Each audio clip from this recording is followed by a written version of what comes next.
ഒരു former king ഉണ്ടായിരുന്നു ഫറോവ വംശത്തിലെ. ഇപ്പോൾ 1922 അതിന്റെ ടോംബ് തുറന്നപ്പോ 20 ആൾക്കാരാണ് മരിച്ചത്.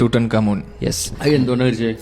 ഈ ടോംബിന്റെ ഉള്ളിൽ യുറേനിയം പിന്നെ വേറെ കെമിക്കൽ വേസ്റ്റ് ഒക്കെ ഉള്ള അത് പോയ്സണായി മാറിയിട്ട് ആൾക്കാരെ ശരീരത്തിൽ തട്ടി. അതൊരു കേസാന്ന് പറഞ്ഞ് കുറെ കാലം നടന്നീന്. പിന്നെ ഇത് ഒരു തിയറിയാണ്. വേറൊരു തിയറി എന്ന് വെച്ച് കഴിഞ്ഞാല് ഏതോ ഫംഗസും കാര്യങ്ങളൊക്കെ ഉണ്ടായിരുന്നു. അപ്പോ അത് ഒരുപാട് വർഷങ്ങള് അത് തുറക്കുമ്പോട്ട് വന്നിട്ട് ശ്വസിക്കുമ്പോ ഉണ്ടാവണ പ്രശ്നങ്ങൾ കാരണമാണ് മരിക്കണം എന്നൊക്കെ പറയുന്നുണ്ട്. പക്ഷെ അത് കുറെ കാലം അത് ഫറോസ് കേസാണെന്ന് പറഞ്ഞിട്ട് ഇങ്ങനെ നടന്നീനെ. അല്ല, ഇതൊക്കെ ഇങ്ങനെ ആവാൻ വേണ്ടിട്ട് അവര് സെറ്റ് ചെയ്ത് വെക്കുന്നതായിരിക്കും ഇത് എന്താ സീൽ ചെയ്യുന്നതിന് മുന്നേ. അതായത് അന്നത്തെ ഈ ഫറോസും ഈജിപ്ഷ്യൻസും ഒക്കെ മറ്റ് മതവിശ്വാസങ്ങളെ പോലെ തന്നെ അവരും ആഫ്റ്റർ ലൈഫിൽ വിശ്വസിച്ചിരുന്നു.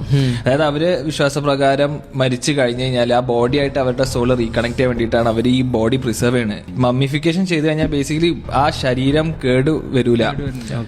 അത് ചെയ്യണമെന്ന് വെച്ച് കഴിഞ്ഞാല് ഉള്ളിലത്തെ അവയവങ്ങളൊക്കെ പുറത്തേക്ക് എടുത്തിട്ട് അവിടുത്തെ ഹൃദയം മാത്രം അവിടെ വെക്കും. ബാക്കി അവയവങ്ങളെല്ലാം പുറത്തേക്ക് എടുത്ത് അവര് ഉപ്പില് 40 ദിവസത്തോളം വെക്കും. അപ്പൊ ശരീരത്തിലുള്ള എല്ലാ ജലം ഒക്കെ പോയി പറ്റ ഡ്രൈ ആവുമല്ലോ.